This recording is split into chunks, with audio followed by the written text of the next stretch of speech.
Hello and welcome to our second last Dig and Delve dialogue of this season. You may not be aware, but we are having one more after this in June. And we're doing this because we have a really big topic that we're handling this time around, and we really want to be able to dedicate 2 different dialogues to it. If you signed up, you know that we're talking about critical theory. Now, if you never heard about critical theory before we announced it as a topic, that makes sense, but guaranteed you have felt it and you've seen it in culture. And we're going to dive into that today with Cameron McAllister. But I'm going to tell you that we're also going to do a second part next month. So this month, we're going to be a bit more high level. We're going to look at the basic underpinnings and sort of how it's touching our lives, critical theory, in a whole bunch of different ways. Next month, we're going to be joined by Brandon Cleaver, and he is going to specifically focus on critical race theory. So you don't want to miss that. It's a bit of a 2-part. So there's a heads up, June 11th. It's the second Friday of June. Join us for that. But today, Cameron McAllister is joining us, and Cameron is a writer, a speaker, and a podcaster. He has a focus on Christian hope in the contemporary world, which is an amazing topic. He's got a master's in a very similar topic, looking at apologetics and addressing that topic in culture. And he's written a book with his father, who is Stuart McAllister, and some of you may be familiar with him. And his podcast that he co-hosts is called Thinking Out Loud. And a bit of a fun fact about Cameron is he is also writing a book. It's due out soon-ish, and it is on horror and theology. If you've never thought of putting those 2 together, well, it comes from a shared love with his professor during his master's for scary movies, horror movies. So we're going to go all over the place with him today, and I just want to say that one of the things that we do with Dig and Delve is have a lot of time at the end for questions and answers. And we're going to seek to answer a lot of your questions today. And I invite you to submit them on Slido.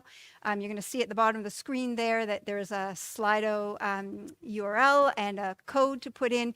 Please avail yourself of that, because we're finding with this topic in particular, this month and next month, there's not a lot of space to ask questions. There's actually shutting down of questions and dialogue on it. And maybe some of you just really don't understand these topic areas, and you have honest questions seeking to understand its application, where it's coming from, and how to respond as a Christian. We want you to avail yourself of that, because this is a place where you can ask those questions. We're asking that you'd be respectful in how you ask those questions, but this is a forum for you to get them out and to start thinking more about this.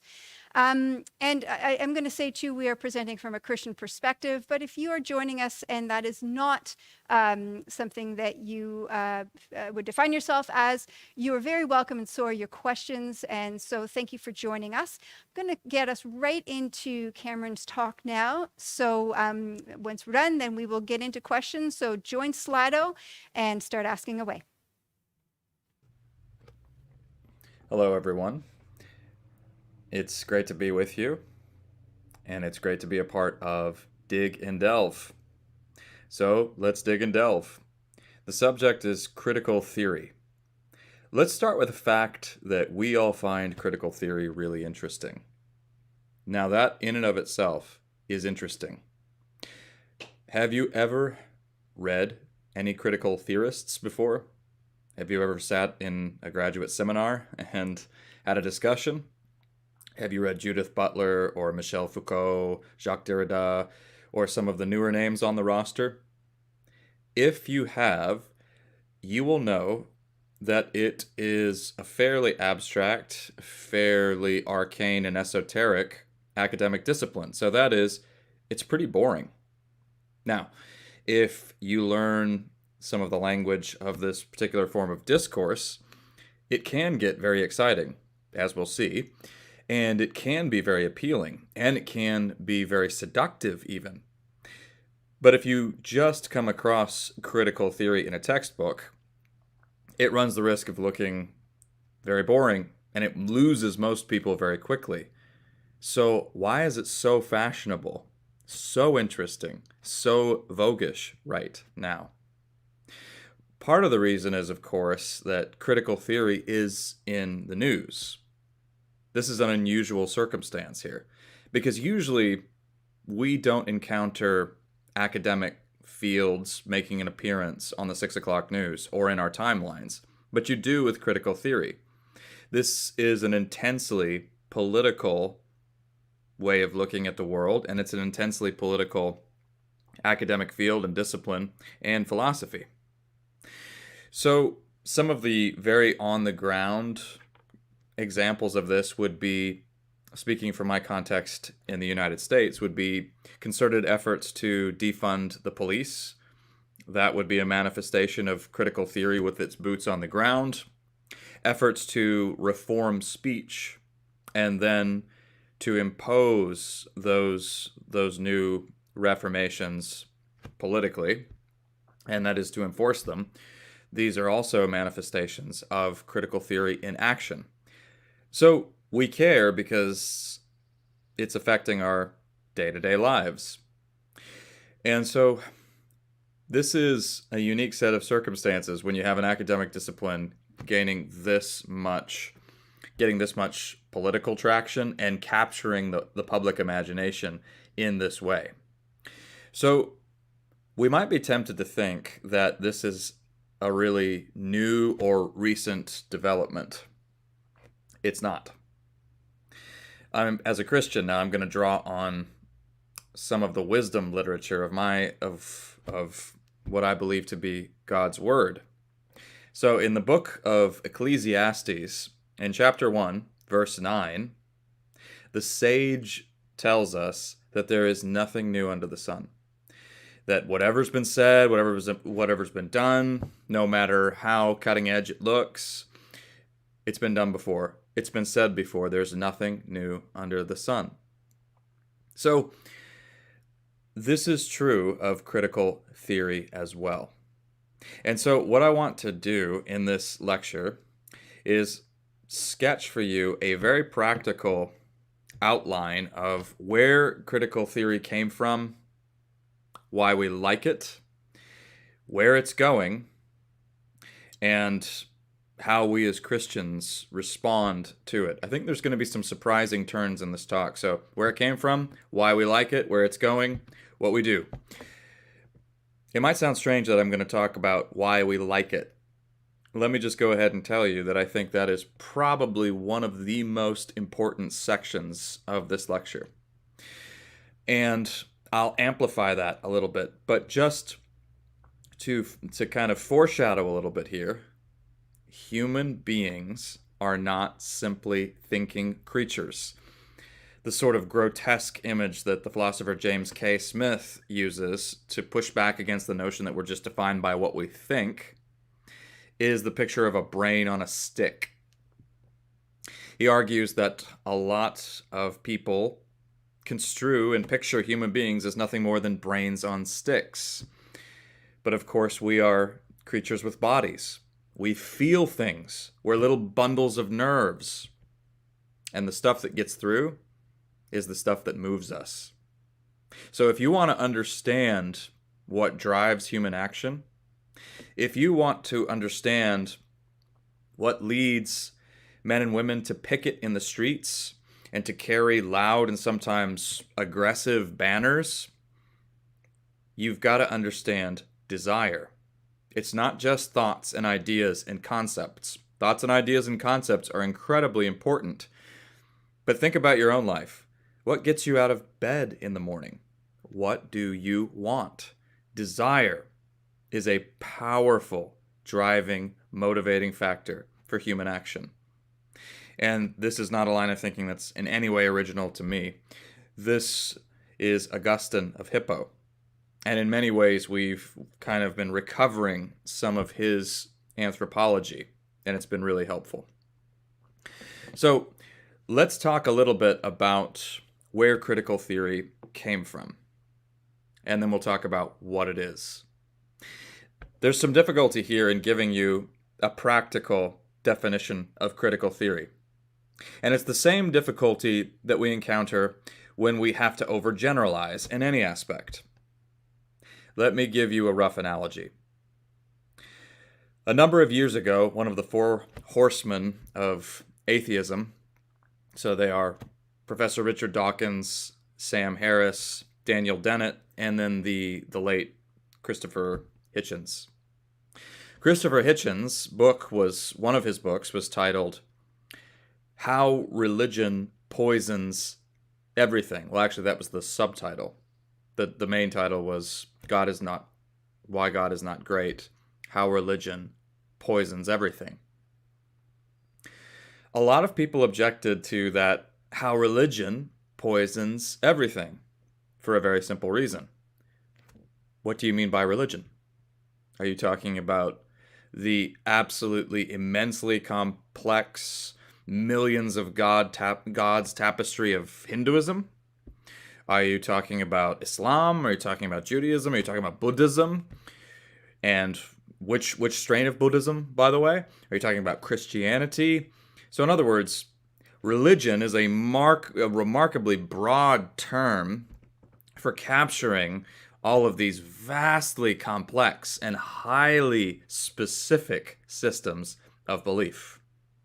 And so many people countered that the title itself was pretty crude and a vast overgeneralization. Now, in a similar way, critical theory is a sort of umbratile term that can include a number of different subdisciplines, many of which, and you're getting, they're kind of rapidly multiplying as well. So you're getting more and more of these. So if you talk about critical theory, which manifestation, which subdiscipline are you talking about? Are you talking about critical race theory? Are you talking about queer hermeneutics? Are you talking about feminist critiques and feminist studies or gender studies? Are you talking about post-colonial studies? Are you talking about deconstructionism? Are you talking about post-structuralism and all the various iterations there? Are you talking about various strains of Marxist critique? All of which are quite different, by the way, and many of which would have very little sympathy for Marx himself. So this is not to multiply complexities. This is just to show you how much is going on here, how rich this field really is. But to go back to that earlier example, even taking into account the multitude of specific religions and the vast complexities of each of those religions, it's still possible to talk about religion. It's still possible to talk in broad terms about an organized approach to worship, to the conviction that there is more to life than meets the eye, and that there are certain sets of protocol for that worship, for the expression of that worship, and how to conduct oneself in light of the truth of the moreness of the universe, whatever form that takes. So there's a set of protocol, there's a way of structuring our lives in light of the spiritual realities with which we find ourselves confronted. So that's a very broad strokes way of looking at religion. It's possible to do something like this with critical theory as well. So if you see critical theory in a textbook and both the words critical and theory are capitalized, you actually can point to a historic school, and it is the Frankfurt School. And the two leading figures of the Frankfurt School are Max Horkheimer and Theodor Adorno. And the precedent that they set has largely been carried into all of the subdisciplines of critical theory, all these various manifestations and iterations. The essential ethos is there. What the Frankfurt School sought to do was to seek to discover forms of domination in modern Western society. So they wanted to uncover these systems of domination and control and coercion, these abuses of power, these forms of corruption, these forms of bondage, particularly as they were used to subjugate marginalized groups. And what they wanted to do was uncover them, and this is where the work of critique is essential. Because many of these systems of corruption that keep certain people in bondage, particularly marginalized people, are not obvious. They're concealed. They're hidden. They're deeply internalized in the infrastructure of our culture and all of the institutions, whether those are political or religious institutions or commercial institutions. So part of the work of the critic there is to uncover these hidden systems of domination and abuse. And then it's deeply practical. The goal is then, having uncovered these hidden, concealed systems of domination and abuse, whether they're hidden, whether it's the church, whether it's capitalism, whether it's the military-industrial complex, you name it. Uncover these hidden systems of domination and abuse, and then seek out practical political solutions to address these problems and to set people free. So the ultimate goal, the telos of the Frankfurt School and capital C critical theory, is freedom, emancipation, set people free from the systems of domination. And you can see already that if you read between the lines, there's a revolutionary impulse here as well. And social critics are drawing increasing attention to that impulse today. So this basic principle of seeking to uncover domination, particularly as it relates to marginalized groups. So let's go through some of the subdisciplines I just named. If we're talking about feminism, well, women, if you look at the historical record, women have been seriously abused, marginalized, and indeed continue to be so. This continues to be the case to this day. Women are absolutely a marginalized group.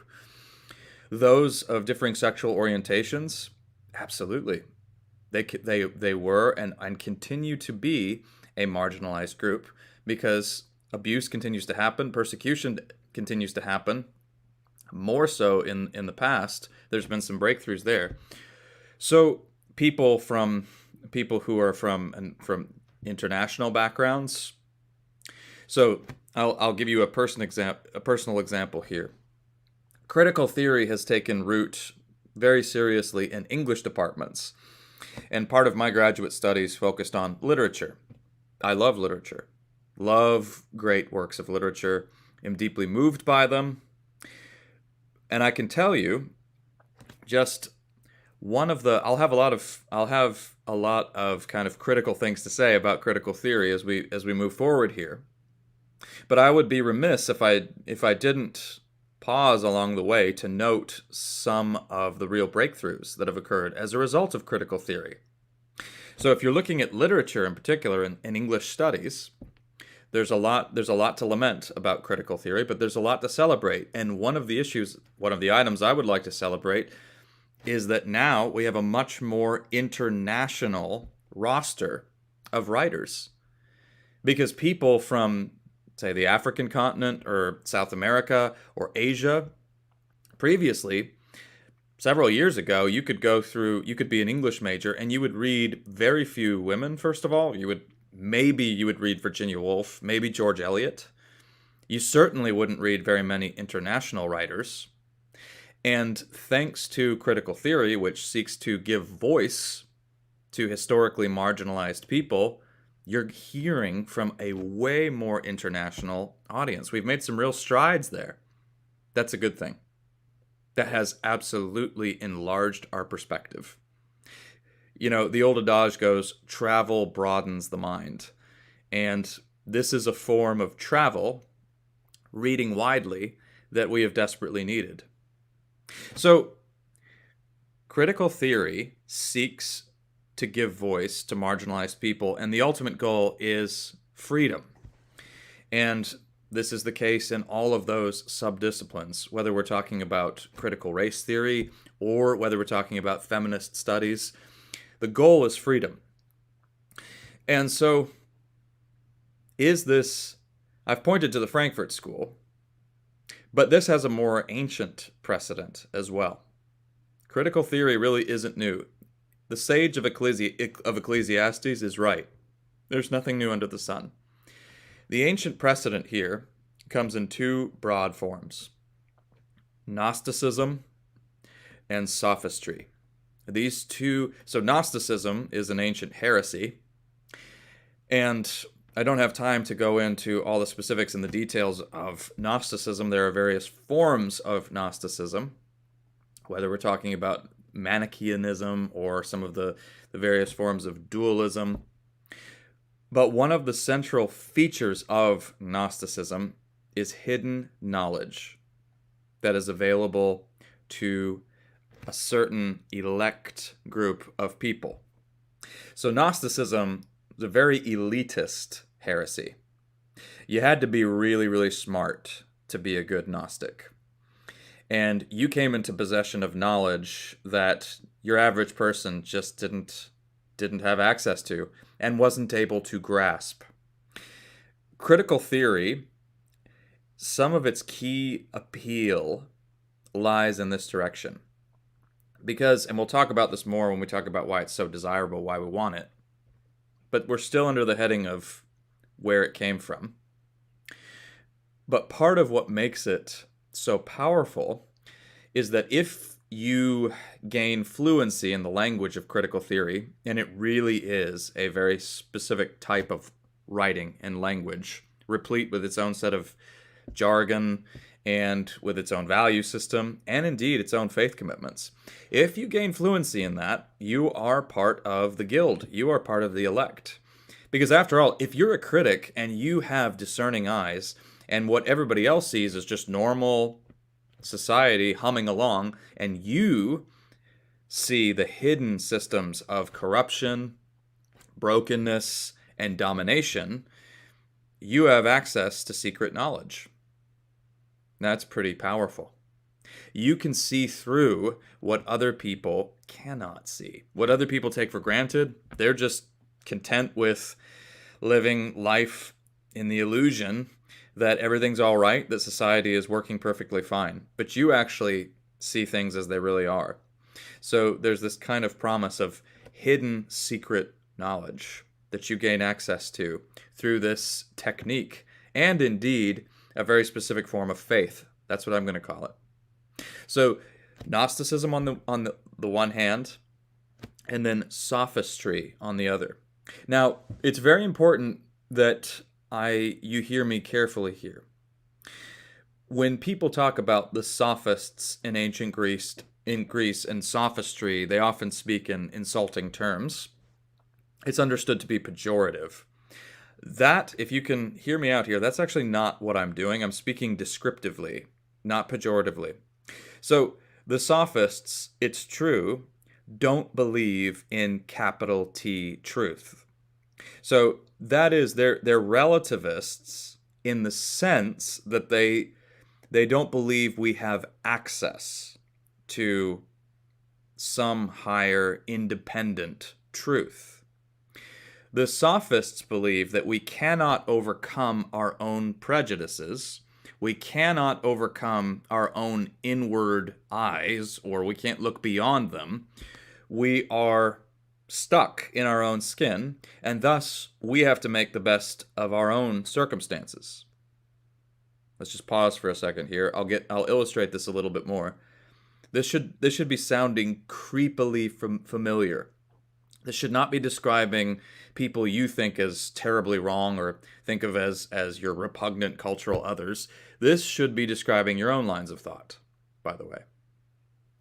This is a deeply entrenched modern habit right now. Let me illustrate it. Let me just give you a few more facts, and then I'm going to show you how this plays out in our day-to-day lives, and how it's not the other person, it's all of us doing this. So critical theory, by the way, wouldn't gain the traction that it has were it not for the fact that it was striking a nerve and really sounding intuitively plausible to many of us. So, hear me carefully here. Protagoras, an ancient Greek thinker, said something that is very familiar to many of us. You've probably heard this before. It is Protagoras who says man is the measure of all things. So he means humanity is the measure of all things. And Protagoras also claims that yes, so maybe the pantheon of Greek gods does exist. Maybe they do, maybe they don't. Who can know? I can't know. We can't know. We don't have access to any independent higher power or any capital T truth. Man is the measure of all things. Human beings are the measure of all things. Therefore, we need to concentrate on the immediate, practical, feasible, on-the-ground solutions to fix our culture, to fix our society, to fix our civilization. So, we've got to prioritize political expediency. We've got to prioritize practical solutions. So in other words, Protagoras is kind of a pragmatist. And so are the sophists. And what they would do, and where they drew a lot of criticism, especially from Socrates, and so in the Platonic dialogues, particularly too, the Phaedrus and Theaetetus both focus on this quite a bit. The sophists draw a lot of criticism because they're really good at rhetoric, which is the art and science of persuasion. They're really good at using speech, metaphor, really, really vivid speech to get what they want. And they're not concerned with the truth in the matter. Rhetoric doesn't have to be used in this way, by the way, but it can be. They're not concerned with the truth of their claims. They're concerned with the effectiveness of getting what they want. They're concerned with getting stuff done. Do you see how this is all of us, by the way? In the United States, it's this mindset that made the election of somebody like Donald Trump possible. It's pragmatics. It's prioritizing convenience or a view of gaining the upper hand, power, getting back in control over truth and conviction. So this is the air we breathe. And this is the ancient precedent of critical theory, by the way, in many ways, because critical theory is deeply skeptical about some capital T truth that exists outside the human perspective. Well, it's not always necessarily critical that that truth exists. It's critical that we have firm access to it. And so what we want to concentrate on is working on the problems that we're confronted with here in our culture and seeking political solutions to those issues. Humanity is the measure of all things. That's our ancient precedent. Critical theory is nothing new. It's been around for a very long time. One of the most perceptive engagements with rhetoric and sophistry from a person who swims in critical theory streams comes from Stanley Fish in his collection of essays, Doing What Comes Naturally. And in that essay, he just makes the claim that this great argument between Socrates and the sophists, or really Plato and the sophists, about a capital T truth, and then just the fact that we can never get out of our own perspective, and that we just concentrate on feasible on the ground solutions. He just argues that that is the continued debate to this day. And I think he's right. So, critical theory operates with extreme skepticism when it comes to our access to truth independent of human thinking and human whim and human artifice.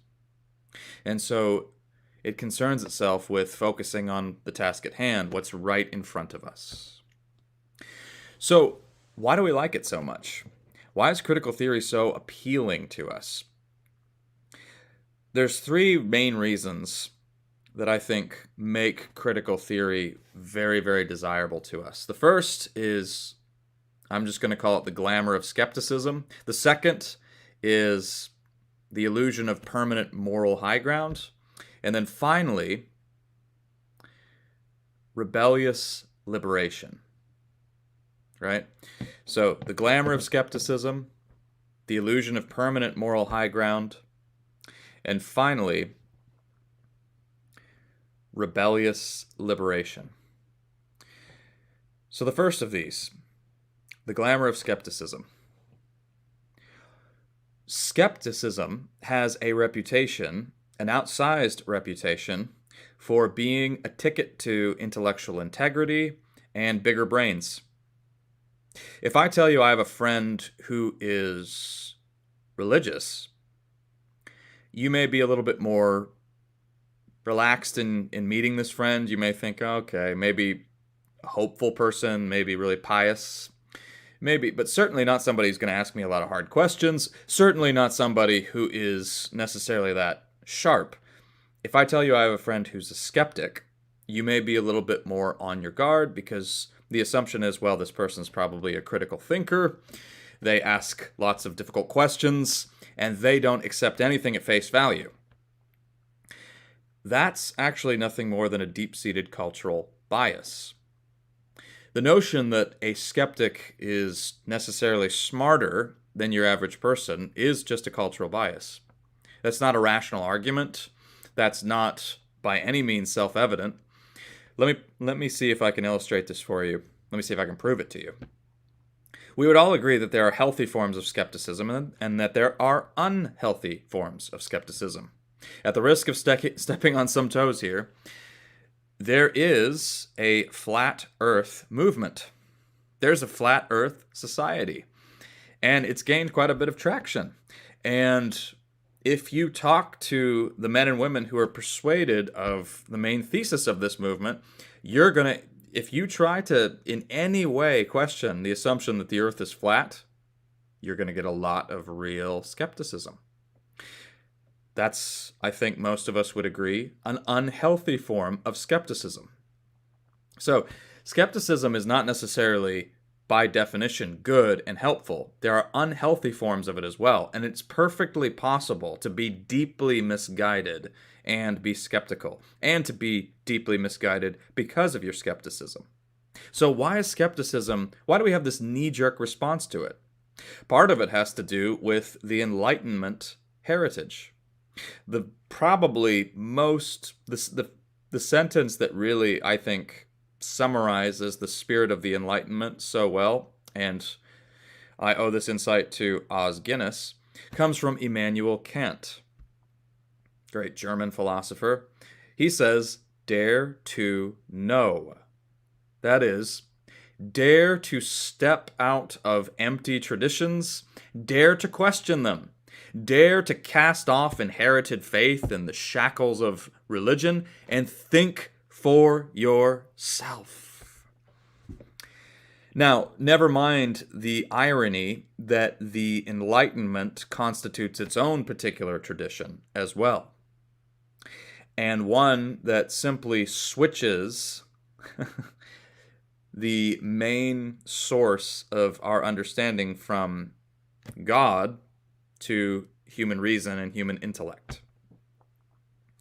Now, when you look at the assumptions surrounding the Enlightenment, and by the way, the Enlightenment brought about many great changes to society as well, brought about many opportunities for people who would have been born into a certain line of work and who would have no hopes of ever moving away from that line of hard labor, whether it was being a bricklayer, a stonemason, or a farmer, and maybe having a little bit more upward mobility.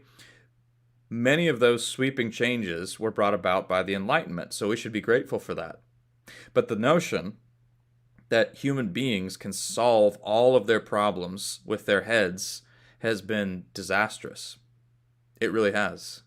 And it's led to a form of pride that has been disastrous.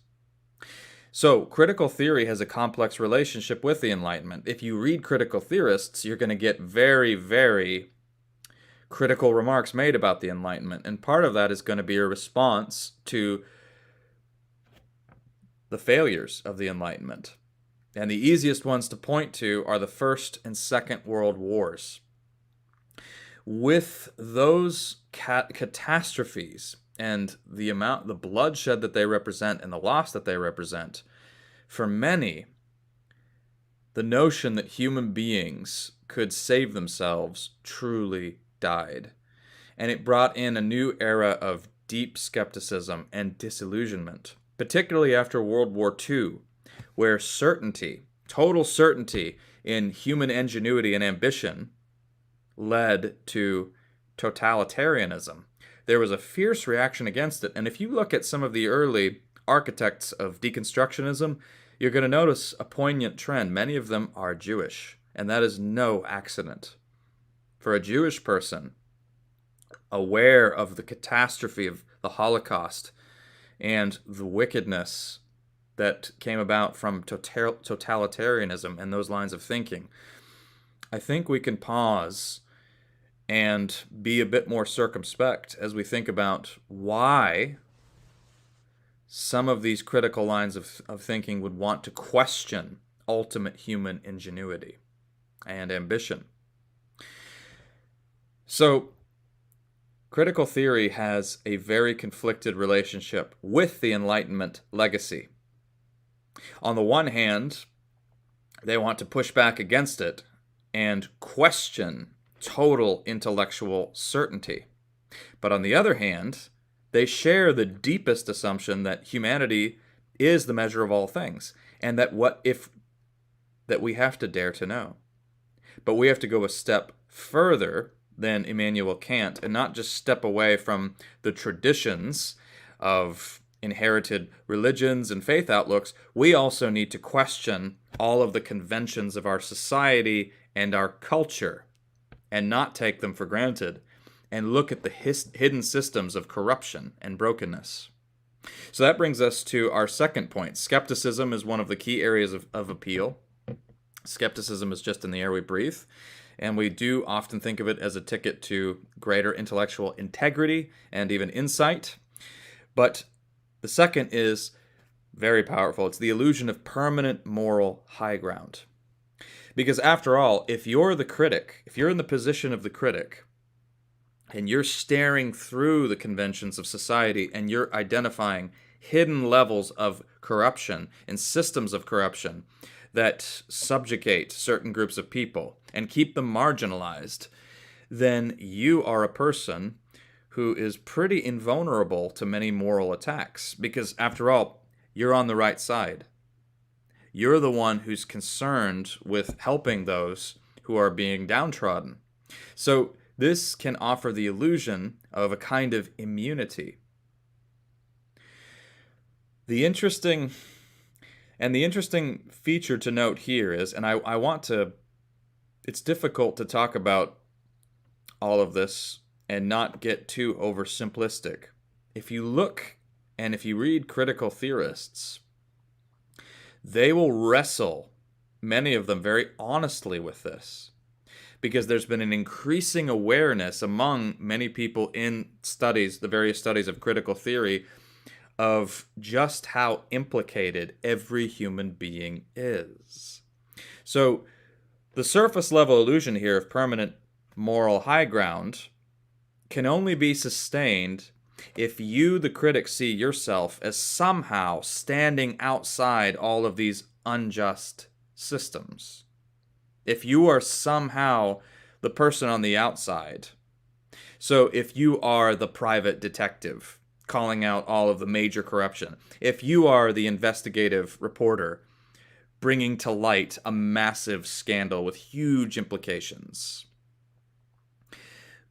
But many critical theorists are now saying, oh no, it's not like we're the private detective or the investigative journalist standing outside all of this.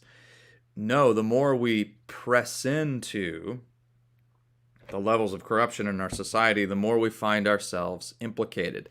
Let me just pause for a second here and give you an aside as a Christian. As a Christian, I don't find this surprising. If I'm not a Christian, it's a recipe for despair.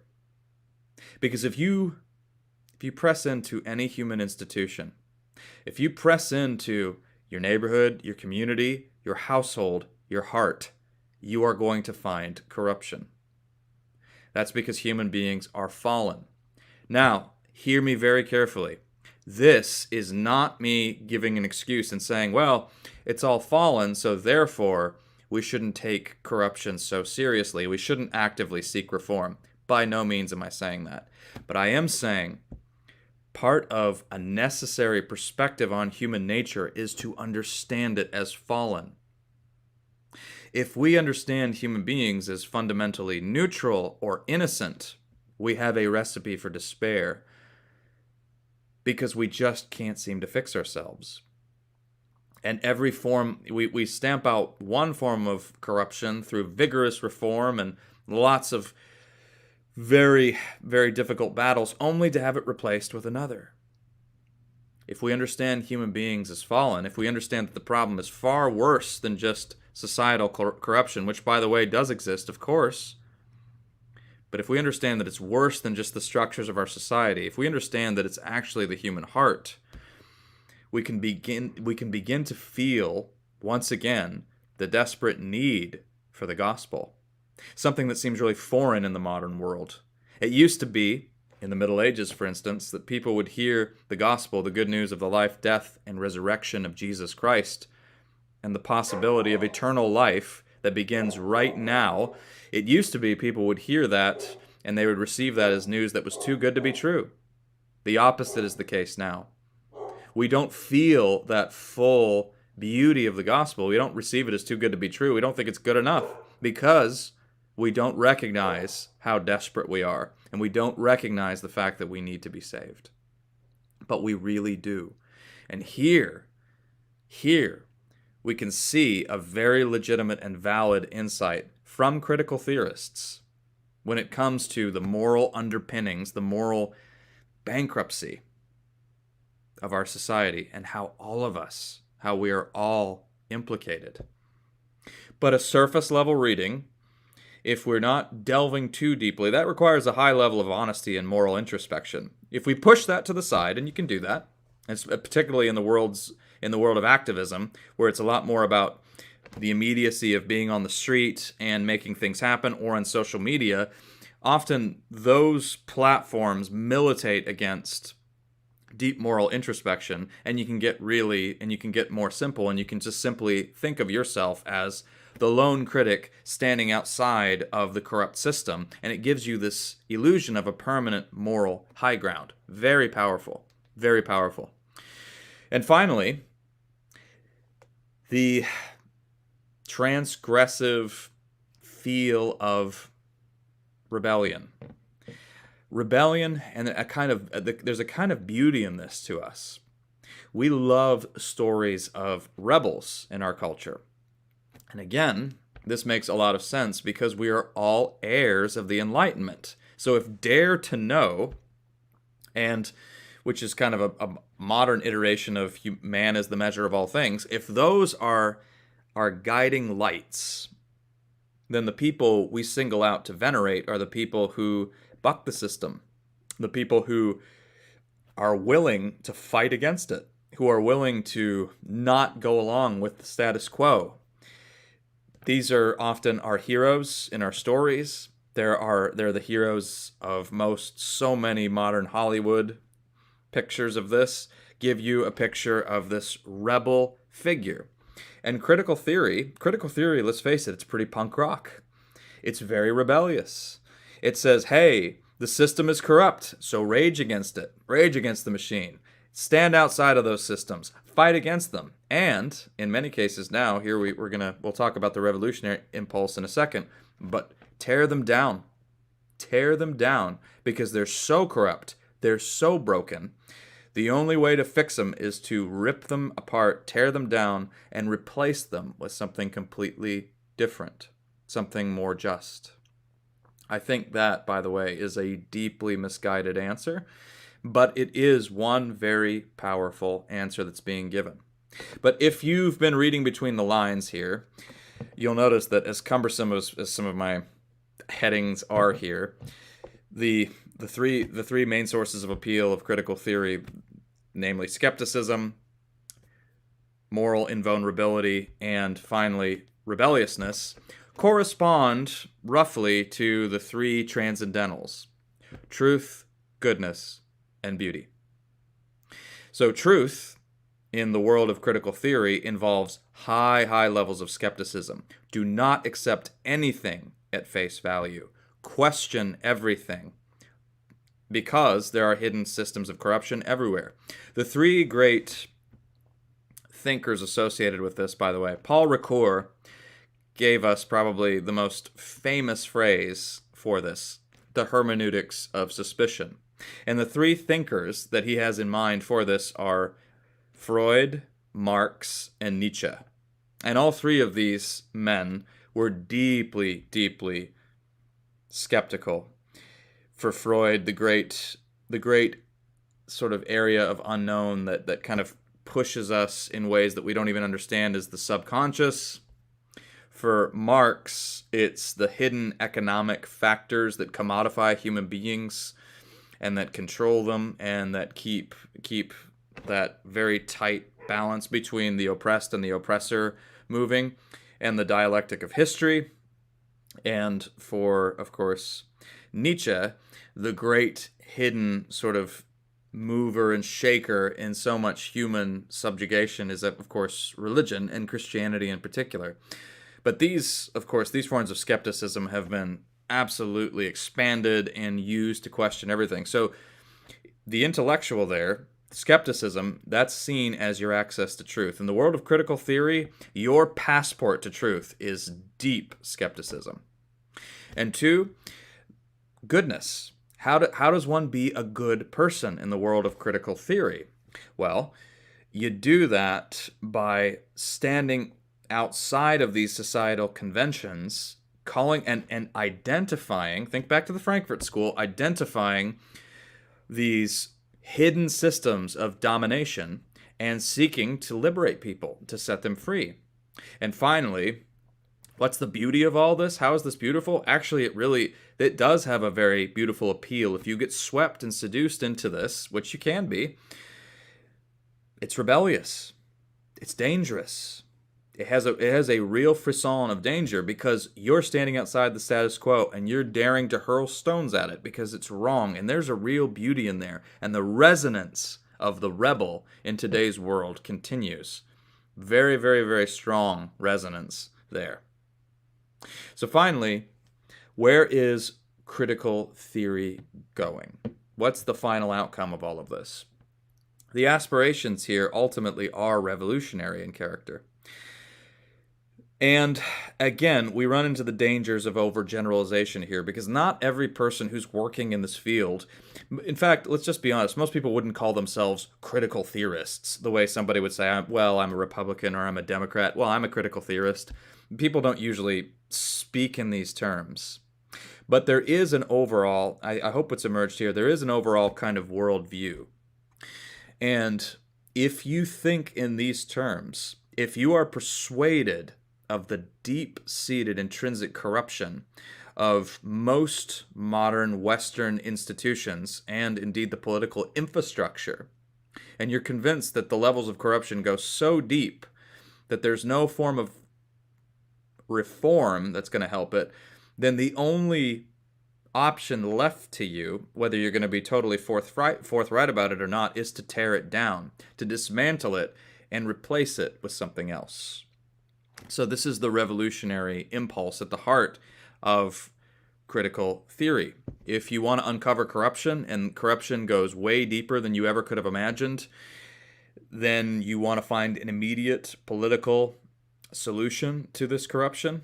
And if life is reduced to mainly power games, where you have to seek to gain the upper hand to get your way, then the way you're going to do that is you're going to seek to overthrow those institutions and replace them with institutions that are, to your mind, more just, more equitable, and safer, particularly for marginalized people.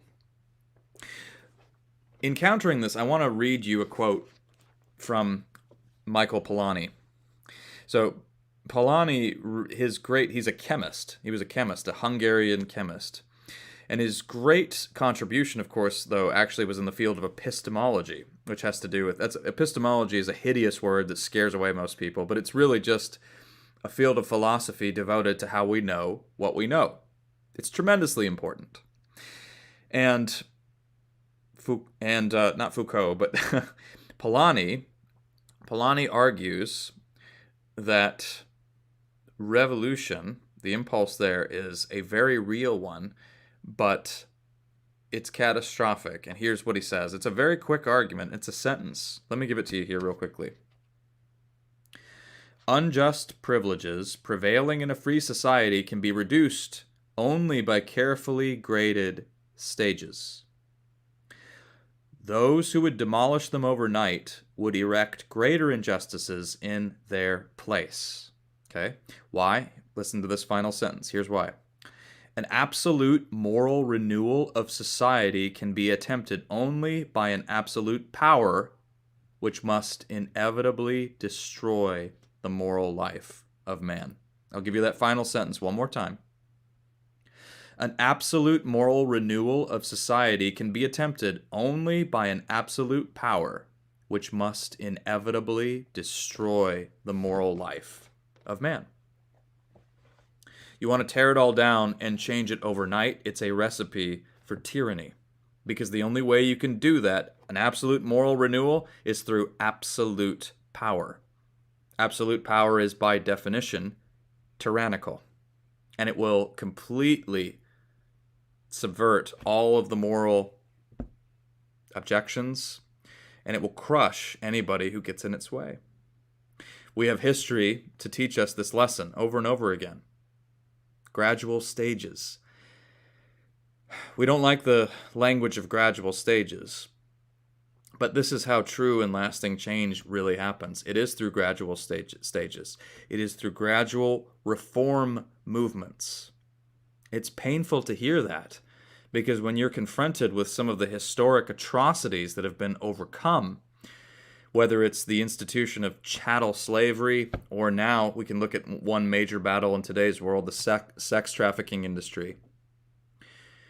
If you talk to anybody who's involved in these battles, or maybe you are such a person who's involved in these deep humanitarian efforts, you will know, think about urban reform movements as well, that go into inner cities to seek to rescue people who are caught in cycles of poverty, abuse, and addiction.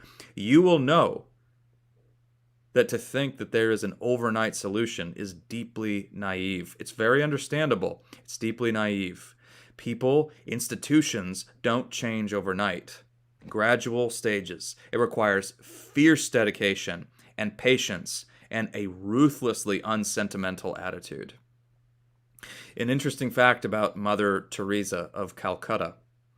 This saintly woman was described by many people who met her as extremely unsentimental and quite harsh, particularly with the young novices who came to work in her nursing homes, where they were taking people off the streets, out of the slums, in some of the worst places in the nation of India. So displaced, these people were disease-ridden, ravaged. They were certainly going to die. She was offering them the dignity of dying in a bed, being cared for. She noticed very, very quickly if she had a novice who was too sensitive, basically she told her, "You need to leave. You need to go." Why? Because this line of work will break you. You can't be this sensitive and do this kind of work. And if you're a social worker yourself, if you've been involved in any kind of work like this, you'll know this is absolutely true. Patience, fierce dedication, stubbornness. You have to be very devoted to this. And you can't be naive. Change doesn't happen overnight. And when it does, it has to be forced overnight. And that is a recipe for tyranny. So as Christian men and women, how do we respond to this? The answer here is to be students of Jesus Christ. So if the problem is not just society, and let me just state for the record, I believe in systemic corruption. I'm not in sympathy with all of the conclusions drawn by critical race theory, for instance, but I will absolutely agree with many of its findings. There are absolutely systemic manifestations of racism. There are systemic manifestations of any form of sin and corruption. Why? Because human beings are relational creatures. And what we do in the privacy of our homes affects everybody around us. We're in the midst of a pandemic, one of the worst in years, one of the worst in history. And one of the lessons that we're having to learn, it's a hard one for us here in the modern West, is that, oh my goodness, what we do in private affects everybody else. We're not just pure, isolated individuals.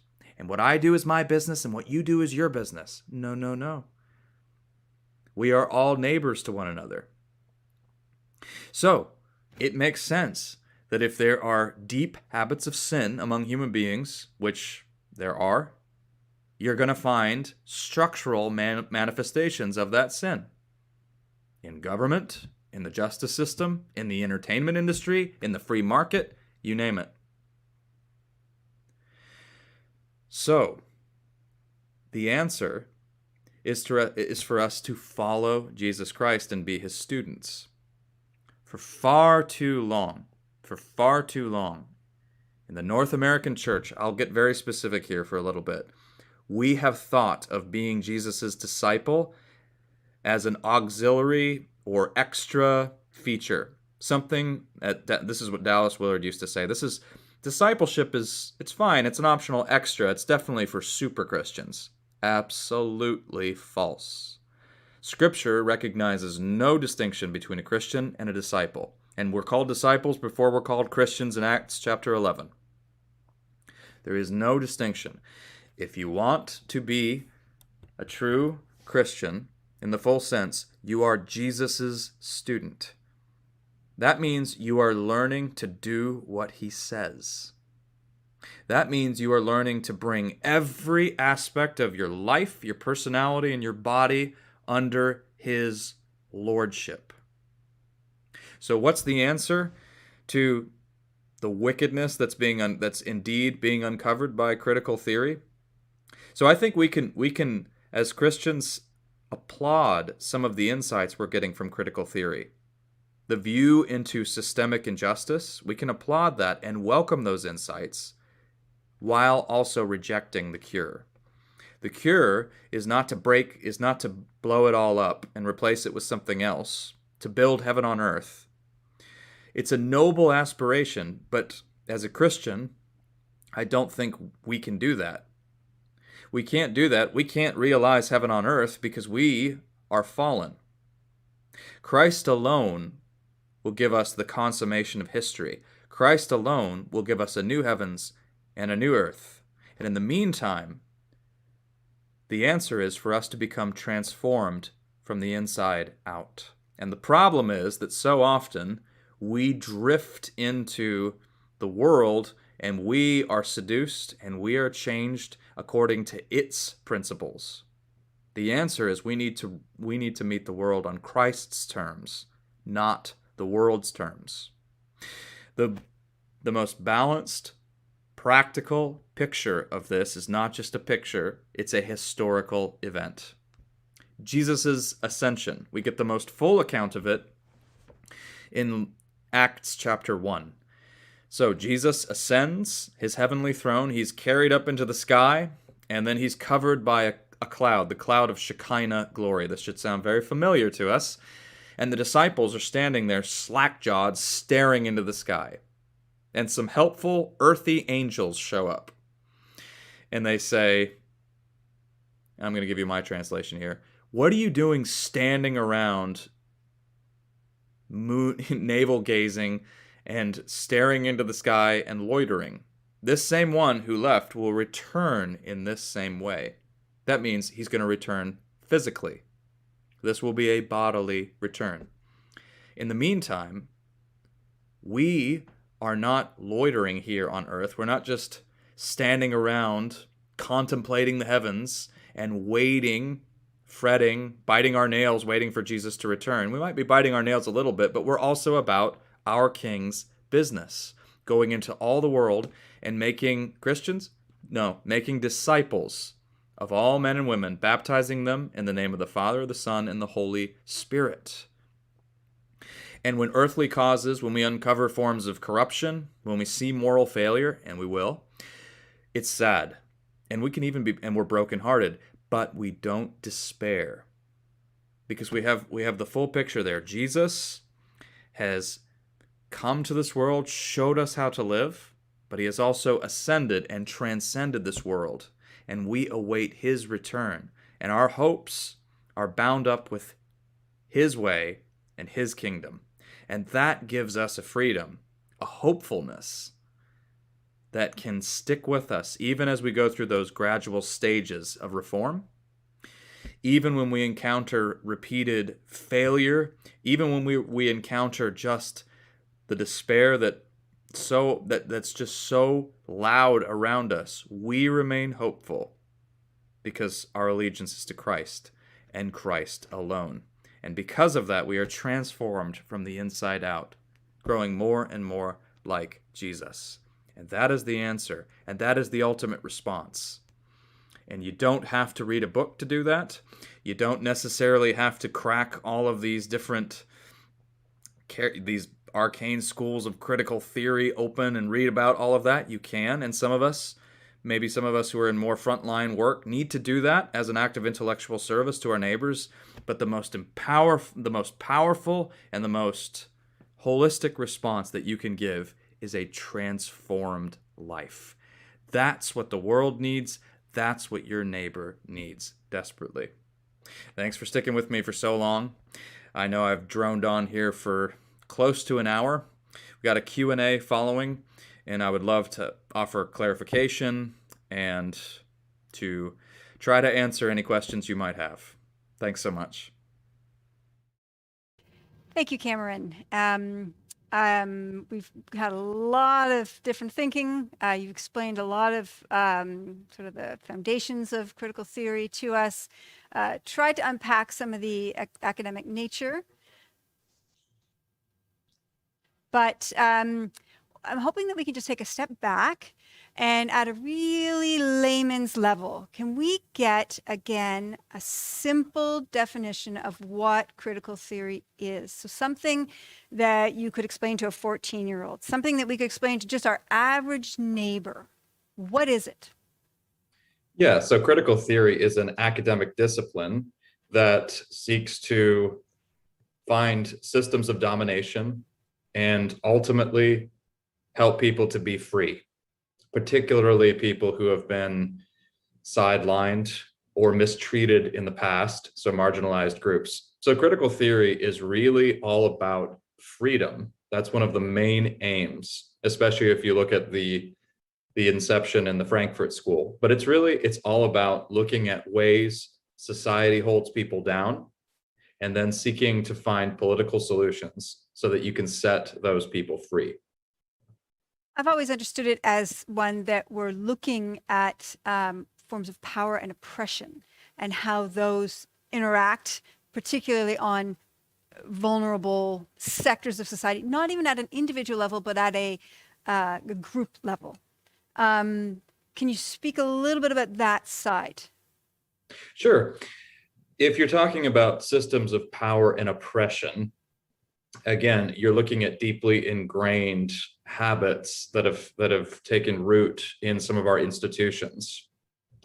And so if we are talking about political solutions being the main way in which we set people free, one way to look at that is that you're looking at basically a field of different power plays. Different groups are trying to gain the upper hand. And so critical theory seeks to leverage power for a just cause to set free people who are oppressed or who are marginalized.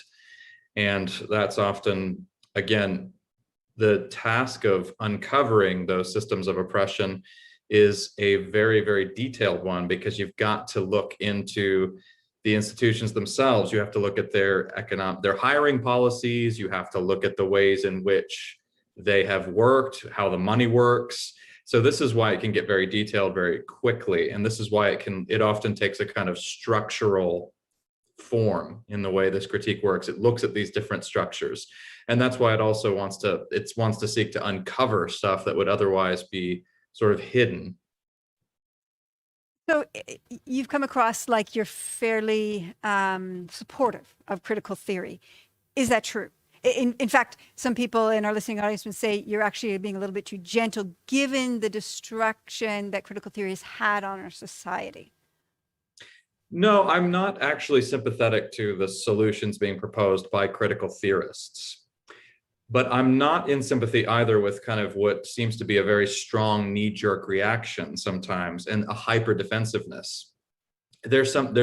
So if I quote from a critical theorist favorably, and if I believe something they've said sheds some light on the truth, I don't see that as an act of compromise any more than, so if I've heard many people quote, say, Friedrich Nietzsche or Sigmund Freud or some of these other people, just because I have deep disagreements with them, and I do, doesn't mean that there isn't some insight to be gained. So I do think that critical theory, I've said many times, is deeply misguided, but part of what I want to do is also demonstrate that we don't need to be so defensive. There's stuff we can learn here as well. And I think if we take this approach, if our tone is a little bit more measured, we have a much better shot of actually talking to people who disagree with us in the first place. If I came out just out of the gate swinging and I was and just really tried to lay it on thick, I think that runs the risk of me reaching only people who already agree with me. I don't want to do that. I would like to be persuasive. I would like to gain a hearing from people who actually deeply disagree with me. And so I want to have an even tone, and I see it as a measure of intellectual hospitality to really work hard not to misrepresent the views I'm critiquing. So do I have deep disagreements with critical theory, with some of the main underlying assumptions and some of the main solutions? I do absolutely. But I also want to seek to represent that viewpoint fairly. And again, part of the challenge here is that critical theory encompasses so many different subdisciplines. That was part of what I was trying to get at there. But yes, absolutely, it's a great question. So you're talking about, being able to engage in dialogue with people, and especially trying to keep that door open. And yet we seem to be finding that critical theory is very keen on silencing a lot of free expression, particularly questioning of some of its key tenets. So how is that a good thing? This question has come from someone who recognizes you seem to be supporting critical theory. How is this good for our culture? Sure. Well, I think the main response here is that critical theory is on the one hand, if it's seeking to set certain marginalized groups free, that seems to be a laudable aim. But on the other hand, the problem is that when we reduce the entire world to nothing more than kind of power plays, then it just becomes a battle of who can gain the upper hand. And increasingly, a lot of this is going in directions that affect us directly, because it has to do with people taking legal action against us. It has to do with increasingly restrictive reforms to speech and all of that. So yeah, these are very serious, but I think the key area of insight that we can gain here is that critical theory is shedding light on deep levels of corruption. And as a Christian, I would say, yeah, you're uncovering sin. Human beings are fallen. Now, it's difficult to speak in terms of, everybody who's just I said earlier in the talk that not just everybody is going to come forward and say, hi, I'm a critical theorist, but people who are sympathetic to this view, many of them, if they're predominantly secular, will not believe that human beings are fallen. They won't have a category for sin. And in fact, their operating assumption will probably be more along the lines of, no, human beings are neutral, or they'll go even one further. Maybe they're actually kind of good by nature, and it's society and the systems that corrupt. As a Christian, I think that's deeply misguided. The problem isn't society and the systems themselves. Those need work, but the real problem is the human heart. And so what's needed is actual moral transformation from the inside out of a person. But you see, these are very, very different ways, fundamentally different ways of even looking at reality. And so part of what I think we need to do is, I think we can agree that there are some insights to be gained into structural manifestations of evil, which do happen, but at the same time, we can reject political solutions that actually end up terminating in the loss of freedom, and work more in terms of coercion. So ironically, what ends up happening there, in the very effort to set people free, you end up employing more tyrannical means in the process. This is often kind of what happens. And that's why I brought in Michael Polanyi there at the end. The revolutionary impulse really at the core here is it may have some good motivations, but it always plays out terribly. And so if you want to try to tear everything down, it's going to issue in more pain, more bloodshed. Reform has to happen, not revolution. And that happens in gradual stages. And so I'm all for reform. I'm against revolution in the strongest possible terms. Okay. It's interesting that you brought up the aspect of that critical theorists would say that people are generally good, because at least that was our thinking even a couple of years ago in society. The doctrine of that we are sinful is very not appreciated, in fact, very insulting. And so when you were talking about critical theorists, and I realized that there's critical theorists that might not even all agree with each other, and then there's the broad society and how they would understand the issues. But when you were saying that they're starting to see themselves as part of the problem, I thought, well, this is really different. And yet when I hear people talk about who would agree with critical theory and some of the, I guess, tenets of it, they might not think that they're racist or they are sexist or whatever, but the system is. It's always somebody else. And so I struggle with that because, I mean, you say the system is fallen, or maybe they say the system is fallen, but the people aren't. How does that make sense? Yeah. See, this gets really complicated really fast because there's so many different layers to it.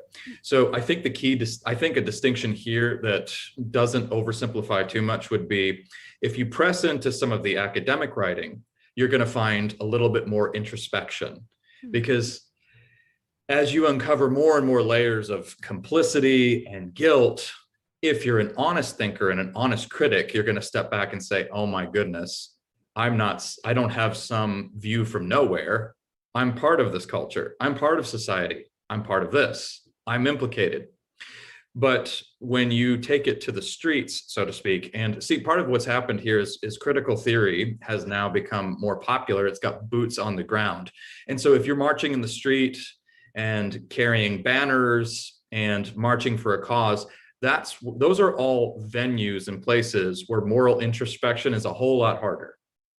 And in fact, you have the luxury of just pushing it to the side. Usually, if you're on social media and you're kind of a keyboard warrior going after your just cause, in those instances and in those kinds of places, you're way more likely to take yourself off the hook. There is a helpful book that came out that some of you listening may have read, called The Coddling of the American Mind by Jonathan Haidt and Greg Lukianoff. But they point out in that book that one of the great untruths of our age is the notion that life is a battle between good and evil people. Now, what's really remarkable about that is Jonathan Haidt and Greg Lukianoff are both atheists. Jonathan Haidt is a thoroughgoing scientific naturalist. But this is a very insightful and very perceptive claim, because he says, if you say that life is a battle between good and evil people, and let's face it, if we look at critical theory on the streets and in action, this is usually the kind of argument that comes to the fore, then you conveniently always take yourself off the hook. It's always the other person that's evil. And it's not just that they're misguided or wrong, it's that they're evil. And therefore, since they're evil, you're justified in any course of action against them. The ends do justify the means. And when they wrote that book, they had in mind some of the increasingly embattled circumstances on college campuses in the United States at that time. And I think we can see that here. You may find quite a few scholars who are a little bit more introspective, but when it actually comes to popular level critical theory, that moral introspection is usually absent. And also part of the appeal of critical theory, if you want to go after it full swing, is you can take on the mantle of the critic, and then if you're just thinking in romantic terms, you're the critic standing outside the system and everybody else is in there, and so that takes you off the hook, and it works as this kind of moral camouflage. but it doesn't, it's deeply disingenuous, because if if the levels of corruption are so deep, then every single one of us needs to be thinking in terms of how we contribute to the world's state of being, the condition of humanity. And we come face to face with that. We need to, but if we're not doing that, if we're taking ourselves off the hook, and if we're conveniently always on the right side, and everybody else who we happen to disagree with is not just wrong but evil, we should really pause for serious thought, because that's an extremely misguided and very naive way of thinking. So you've talked a lot about introspection, seeing how we are contributing to the evils of society. Another maybe feature of critical theory is introducing ideas of oppression to people where they may feel that they are victim, and we might be becoming a society of victims. How is that a positive contribution of critical theory? I think I need you to elaborate on that a little bit more there. Are you talking about so it's based on a question, and maybe the question could come up again, and I'll read the question, which might explain it a bit better, but it had to do with, as everybody, as we look at power relationships, and we look at how systems have oppressed various groups, it is very possible that everyone can start thinking of themselves as a victim. And so then we get into applications like defunding the police. So now this person who asked the question asked, how can we defend against critical theory in society? So I guess there's two parts. The victimage, so everyone sort of identifying as a victim, or at least certain groups maybe who didn't see themselves as a victim before might start to see themselves as a victim. And then should that be defended against? Sure. Well, I mean, I think there is clearly, we can say that there is a certain amount of cultural leverage that comes with taking on a victim status on the one hand, and that seems to, again, confer upon you a certain level of diplomatic immunity or political immunity. If you don the guise of a victim, then you can use this as a kind of a way to, again, keep yourself immune from criticism. That's one abuse of the title of the victim mindset. But on the other hand, there are a lot of people who actually are victims. See, part of what makes this complicated is we're dealing with a moment where so many people, we just don't know how to adjudicate between all of these different competing moral claims. Mm-hmm. And it's hard because we're all speaking very different moral languages. This is where, from a big standpoint, as we get further and further away from the Christian roots that have nourished Western culture, and we don't have a shared moral language anymore, it's getting harder and harder for us to resolve any of these issues of wrongdoing and justice. And that's not me giving you any kind of practical solution. That's me giving you a description of what's going on the ground. Years and years ago, in 1981, Alistair McIntyre wrote the book After Virtue. And in After Virtue, he argued all this time ago that those of us who are Christians are speaking a completely different moral language from those who are non-Christians. And the reason for this is because we believe human beings were made with a real purpose. We were made by God for God. Those outside the church do not believe people were made with an intrinsic purpose. This is actually at the root of some of our deepest culture wars, some of our deepest disagreements. What is the purpose of human life? As a Christian, I think the purpose of human life is to glorify God. And I think that I am not my own, but I was bought with a price, and I belong, mind, body, and soul, to Christ. And in our culture, there's probably nothing more offensive you could say than tell somebody that they are not their own. And yet that is what I believe. So the challenge that we find here is that this is a way of understanding human life and flourishing that is so at odds with modern Western liberalism right now. And I think our challenge, before we start to worry so much about the loss of freedom that we're going to have and some of the attacks on us. I think our challenge is just to learn how to make this persuasive and show people why we want to live for Christ rather than for ourselves. I think it's interesting because this is so uncomfortable for us in North America because we've enjoyed an outsized kind of luxury and kind of influence in North America for a long time. And now that influence is going away. And now there's increasing anger towards Christianity. There's hostility even. And I think in some ways, I'm a missionary kid. I was born on the mission field. I think Christians around the world are kind of saying, welcome to the club. This is the way it goes. And this is where Christians really shine. This is where we hold fast to Christ, and our differences are going to become louder and louder, and it's going to become more difficult. And I think we can work through that creatively. But the truth is, we're going to lose some power. We're going to lose some cultural influence. The question is, are we doing it for the right reasons? If it's faithfulness to Christ and following him no matter what, and if that comes at the cost of political power and influence, then so be it. I just want to take another step back because I'm cognizant that I think we have quite a spectrum of Sure. thought in our listening audience about critical theory. But just to make sure that we're all on the same page and we're all understanding, again, you've given us a definition. I think it would be helpful for some people to have some concrete examples of what we're talking about, the kinds of things we're seeing in society that are the result of various branches of critical theory. Sure.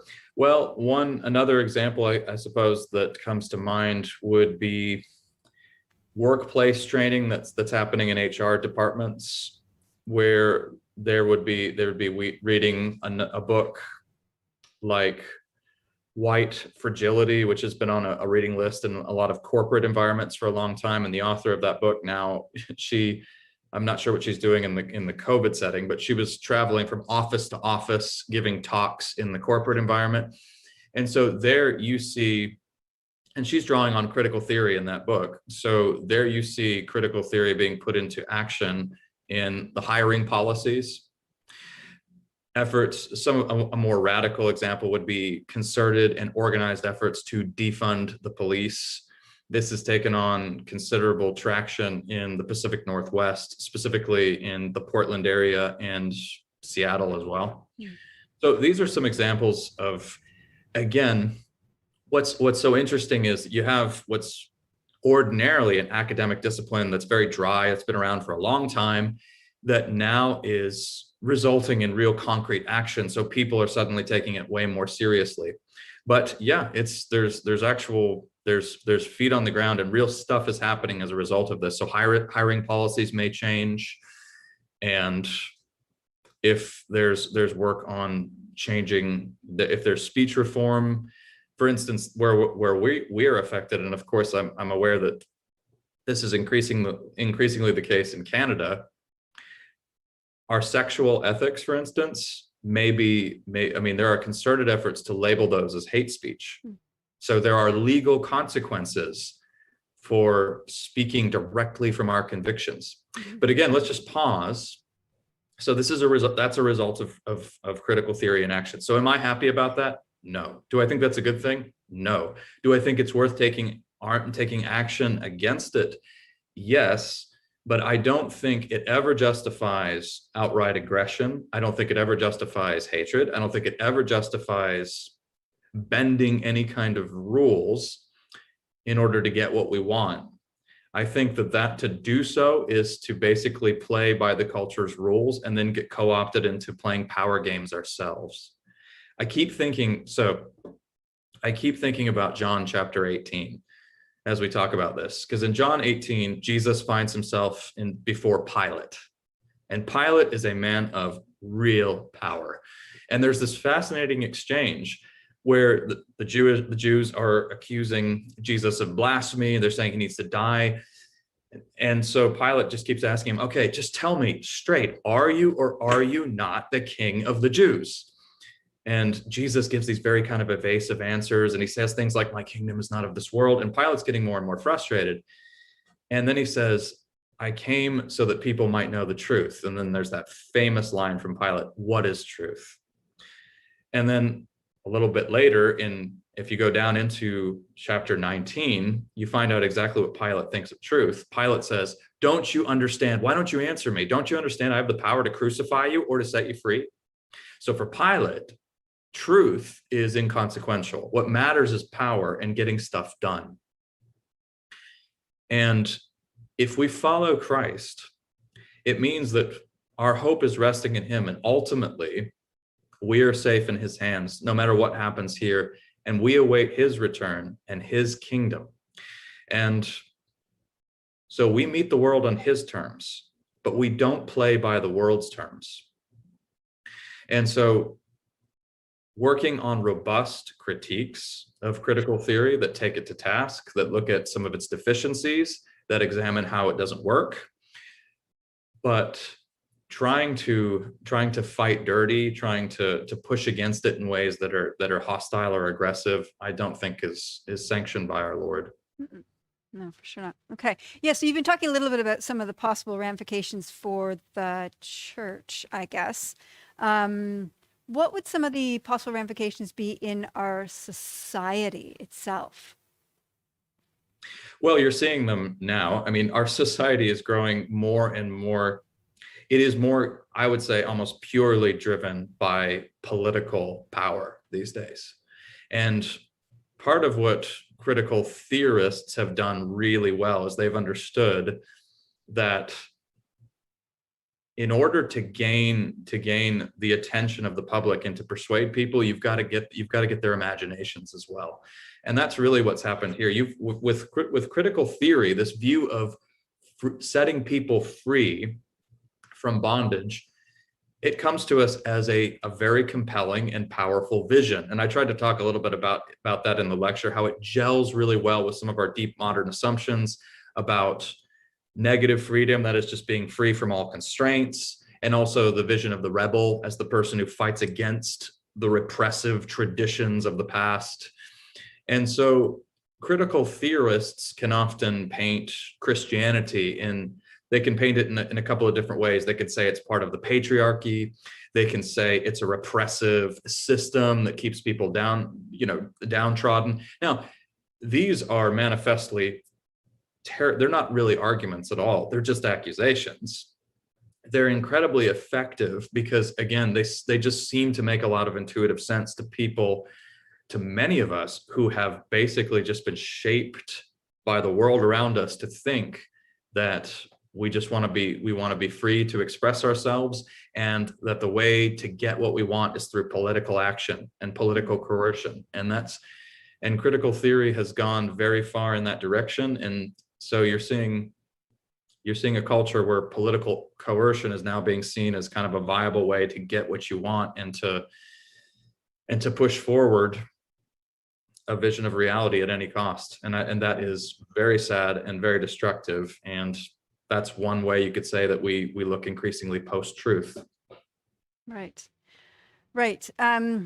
We've been talking about, you've been trying to say, we need to look for ways where we can dialogue with people in critical theory and bring our perspective into it and look at some of the downsides of it, maybe unintended consequences of it. If we were to do that, what are some of the Achilles heels that we might need to expose when we have interactions? And I guess what do we need to look out for as well and guard ourselves against? I think the ultimate Achilles heel of a critical theory is that it's utopian in its thinking. So the ultimate aspiration, and you could lose sight of this if you read critical theorists, because they can be so pessimistic at times and even cynical. But the aspiration is eventually, once you get past all this critique, to build a just and beautiful and equitable society where everybody has a voice and we all live together in harmony, right? Where the dream of every beauty contestant ever is realized and we have world peace. So that's actually an extremely vulnerable spot. And here's where we as Christians come out looking like hardened realists. Because I've had many of these conversations with some of my friends who are sympathetic to this view. I've said, look, when you look at the world, when you look at your community, when you look at your own life, do you see any evidence that we are getting better? And even right now, look at the global response to the pandemic. It's been an absolute marvel of confusion, conflicted narratives.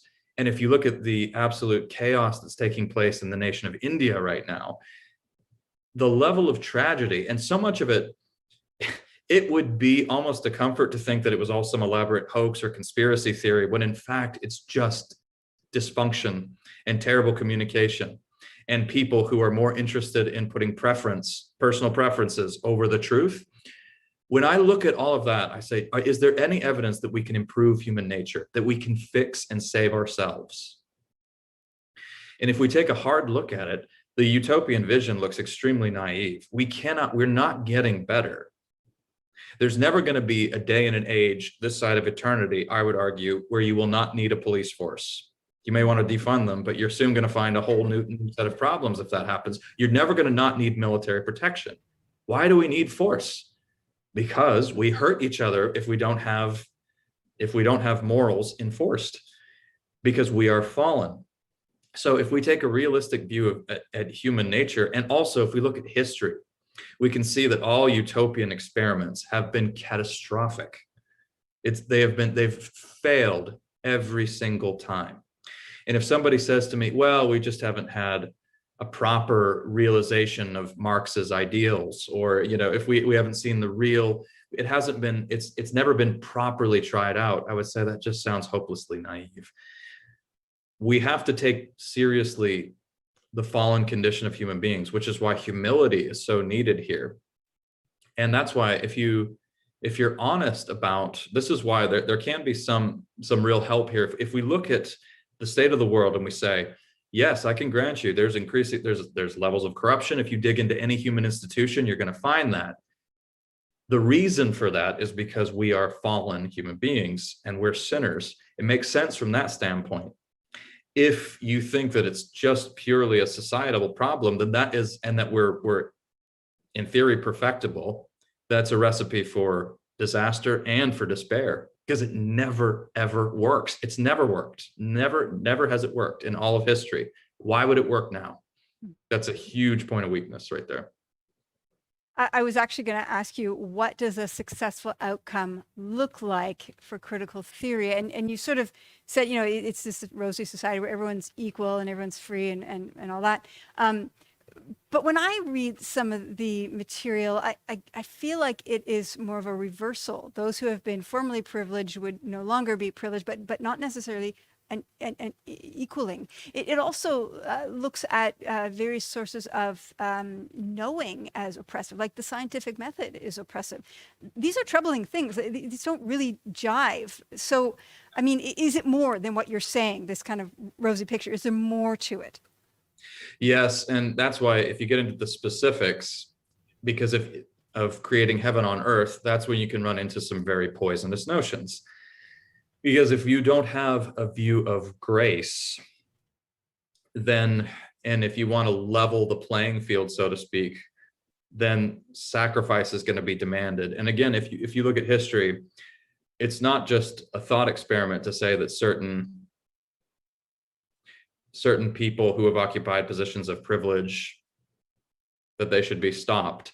You can look at the killing fields of Cambodia, where certain experiments were carried out and people were targeted specifically for their education levels.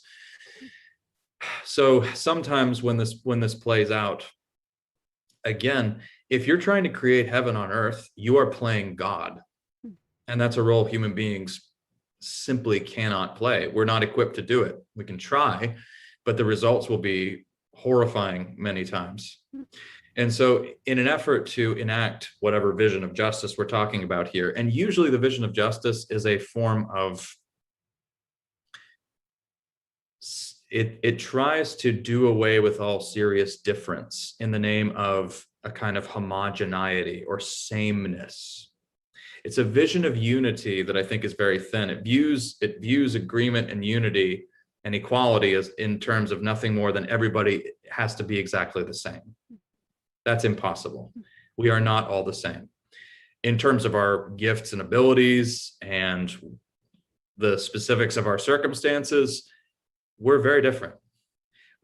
Not all of us are Einsteins, not all of us are star athletes. But again, you notice what you lose when you lose Christianity. See, we're beginning, the world is going to have an opportunity here more and more in the West to count the loss. It's Christianity that tells you every human being is made in the image of God, no matter how marginalized or underprivileged, or no matter, it could be this could be a person with no capabilities whatsoever, a person with serious handicaps and disabilities. And in the eyes of God, all are of equal worth. But that does not translate to everybody can do exactly the same things. Of course they can't.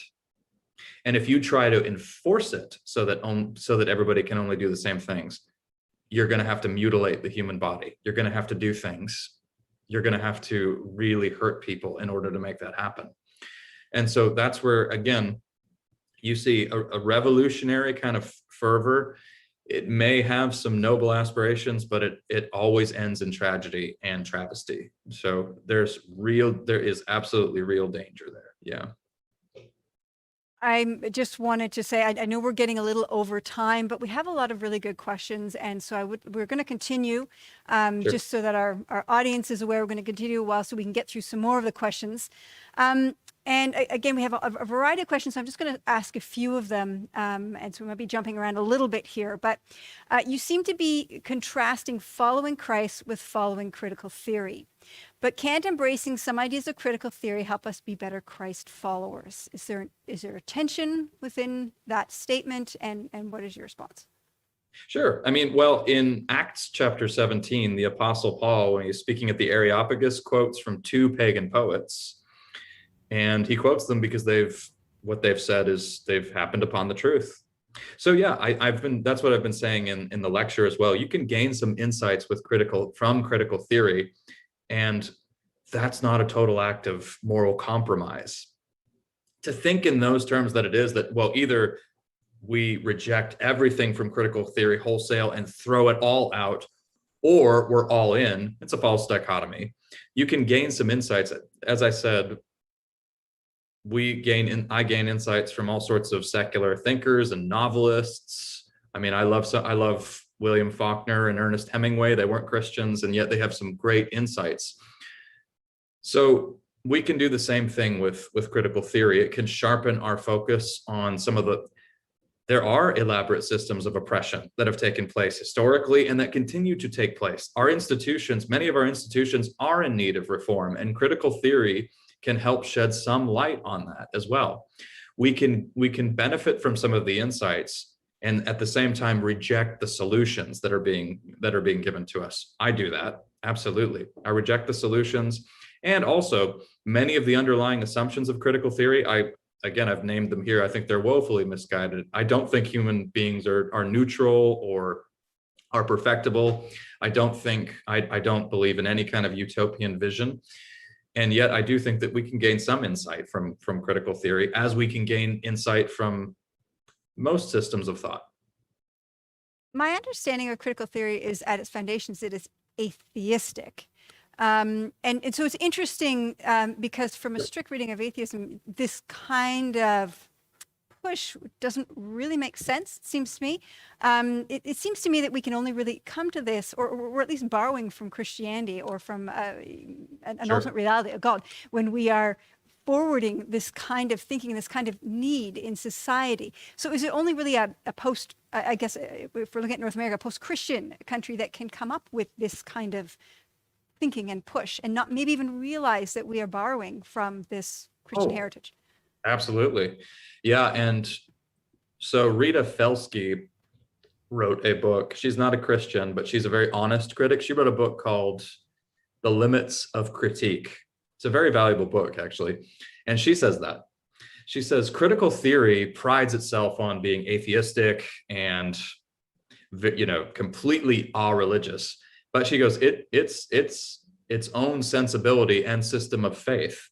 And actually, she argues that it borrows pretty heavily from the Protestant tradition, specifically the Reformation, in the kind of moral inventory that it invites you to do. Because if you really press into critical theory, it has you many of these forms of critique will ask you to examine your own part in the system, especially, so look at me, I'm a Caucasian male in North America. That comes with a lot of baggage. So if I'm reading critical theory and I'm not too defensive, I don't have my guard up, then it's inviting me to do some, dare I say it, soul searching. Well, that's a deeply Christian activity. That's moral introspection. I was using that terminology a lot earlier. Yeah, that's absolutely a Christian habit of mind. And I think this is something that you run into over and over again when you look at any form of atheism.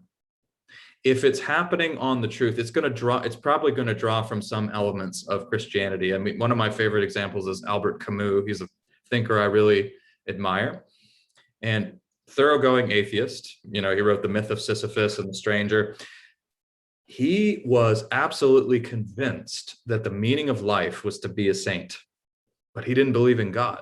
But he thought the meaning of life was to lead a selfless existence, sacrificing yourself for others. His book, The Plague, which is an eerily familiar story now, gives us a character named Dr. Rue. And Dr. Rue doesn't believe in God, but stays behind to help patients with this very deadly plague that's broken out. It's extremely contagious, and risks his life to save these people's lives because he knows it's the right thing to do. So Camus, what I admire about him so much is that's totally inconsistent, but it's morally so perceptive. He's asking the right question. If there is no God, what does it mean to be a good person? That's a really important question. And I think some of the more honest people working in critical theory are asking that question. It's an intensely moral field, if you haven't noticed. And much of the language is intensely moral as well. And so, yeah, I think another good question here is, all right, you obviously believe deeply in the value of human beings, especially in setting free people who are marginalized, but why? Where does that value come from?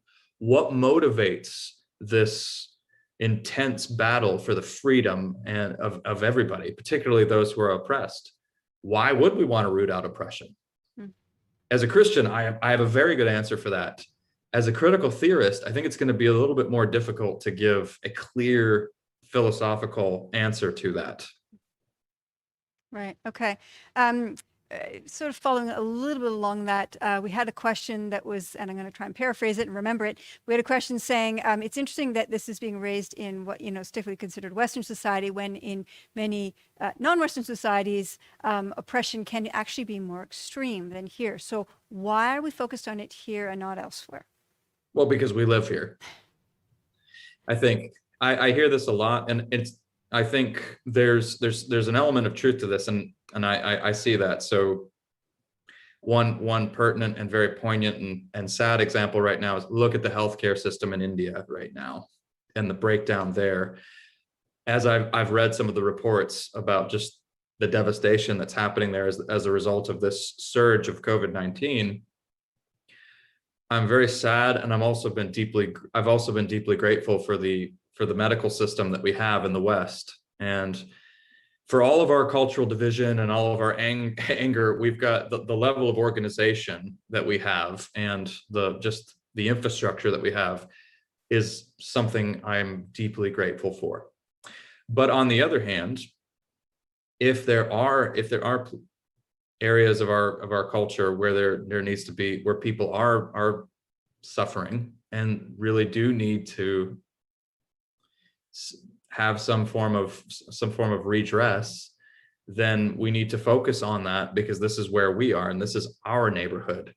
And so in the United States, I do think that there are many deeply, and this is going to be a controversial statement, but I do believe that there are many deeply ingrained forms of racism, because if there's a structural evil, and I think there are structural manifestations of every kind of sin, but the point here is they don't get turned on and off overnight. They require, that's why I like that Michael Polanyi quote, gradual stages of reform. Another example would be the sex trafficking industry, which is an unfathomable evil. And the we're only scratching the surface of just how bad it is. And the work, and that's a deep systemic structural evil. It's taken deep root. And I think in this case, it's something that, so when we're looking at these kinds of instances that are at play in our own backyards or our own cultures, then it makes sense to focus efforts on reform there. We can still hold on to a healthy perspective and say, the nation, we may not look like a developing nation right now, and still acknowledge that there are deep systems of oppression that may be a little bit more subtle, but still need to be rooted out, reform still needs to happen. Right. Yeah, no, thank you. Going to jump to another question. I'm troubled by the idea that your solution to the problems raised by critical theory is only to be a student of Jesus. Jesus himself was a social activist. Now, I don't know if this person asked this question a while ago, and perhaps a little bit has been answered, but perhaps you could address it again. Sure. Jesus was a social activist. But did you see him actively taking up arms against those who were coming after him?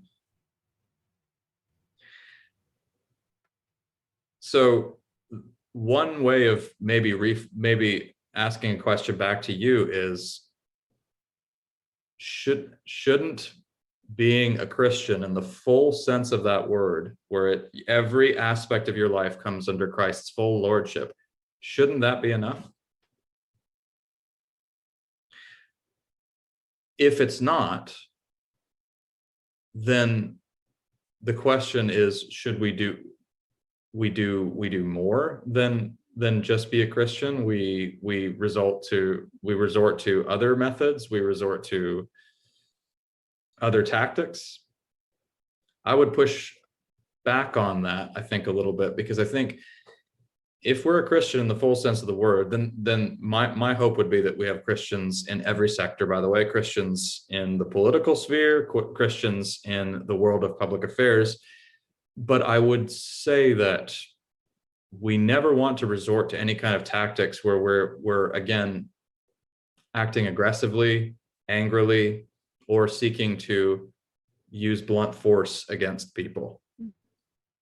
That's going to be a tough one to hear, but I think it's the truth. Okay. Another question from someone who is a Christian, an academic, and has studied critical theory. Critical theory attempts to bring collective equity. And this person is wondering, are you advocating for an individualistic solution? No, because I think, again, as a Christian, my vision is for ultimately for the salvation of humanity. And so I see myself as being a part of the bride of Christ, his church. And so my hope is for the fellowship of believers and to welcome those outside the church into that fellowship. And so, no, I would hope that I'm not advocating a purely individualistic solution. I think we all have cause to examine our own hearts. There are passages, of course, that invite us to work out our own salvation in fear and trembling when it comes to our own conscience before the Lord.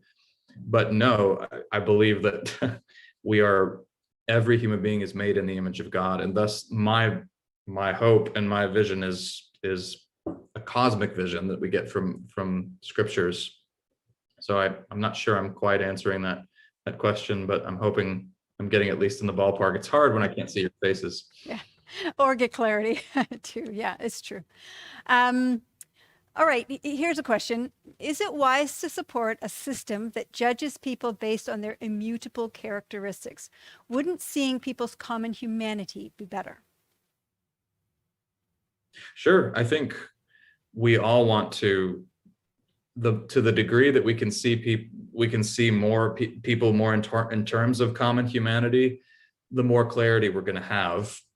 The problem is, it's again within the Christian tradition, we can do this because we believe every human being is made in the image of God, and that is the basis for all of our value. Once you step outside of that assumption, it becomes more difficult to deal with deep differences. and to reconcile those differences. And that's how sometimes you get a vision, a collectivist vision, where unity or equality equals sameness. And again, that just doesn't make sense of the world in which we live. We're not all the same. But you see, when you lose that, we're all made in the image of God. When you lose that grounding, it becomes very difficult to deal with all of these differences. But yeah, if we can speak on the basis of a common and shared humanity, we'll get a whole lot more clarity. And that's definitely a step in the direction of wisdom. Absolutely. And so I guess following on that then, is that an outcome or vision of critical theory? So does it have a place for forgiveness and reconciliation? Not that I can see, no. That's why it does seem to be a fairly graceless worldview, if we can put it that way. Because if you view the world purely, if we're gonna, and again, speaking in terms of, this is a bit of an oversimplification, but if we're seeing everything in terms of just various systems of oppression and fighting against those systems of oppression and going after them so that you can liberate people, you do end up a little bit with that Marxist sort of dichotomy of the oppressed and the oppressor, and you are either the oppressed or you are the oppressor. And it's that very black and white, life is a battle between good people and evil people. And so this is why one of the areas that our culture struggles with so much, particularly in the public sector, if this plays out on social media, is how do you forgive people? And culturally speaking, there is no forgiveness right now. The answer seems to clearly be, maybe there's some forgiveness if you perform some really serious penance, if you're dragged through a very humiliating ordeal, if you're subjected to kind of a real system of shaming, but there just doesn't seem to be much room for grace and forgiveness. And again, if you step outside of Christianity, this whole Q&A has been, I think, a showcase in what you lose when you walk away from Christianity. If you step outside of Christianity, it's up to us to figure out justice. The world is literally on our shoulders, and it's up to us to pay people back and to enact all of this. And we as human beings are just not equipped to do that. We can do it in a legal sense, we can do it in a court of law, but in the ultimate moral sense of condemning a human being completely, the only one who has the right to condemn a human being in the ultimate sense is God alone. And yet that's the very thing that so many people are trying to do. They're not just trying to tell you that you made a mistake or you're wrong or you really did something very bad. They're trying to tell you, on the basis of this thing that you've done, you are forever done. You are condemned. You are over. You are shut out. Total condemnation, total exile. So I don't see, at least the way this plays out, I don't see really any room for forgiveness there. And really, when you think about it, even as Christians, we have a hard time, or maybe other people don't, but I have a hard time forgiving someone who I feel has wronged me, especially if they don't seem to feel that they have wronged me. And, we at least have an example. We have been forgiven, and we're to forgive in the same way, and yet we struggle with it. So I can imagine when you don't have that compelling benchmark, it would be very difficult to forgive a really seriously felt grievance. So I guess then, are we left with critical theory being about power and vengeance? Is that what's at its heart? Maybe not at its heart. Maybe that's not quite the right, but is that how it's being played out? I think it is how it's being played out publicly. Yes, it does seem to be about power and vengeance publicly.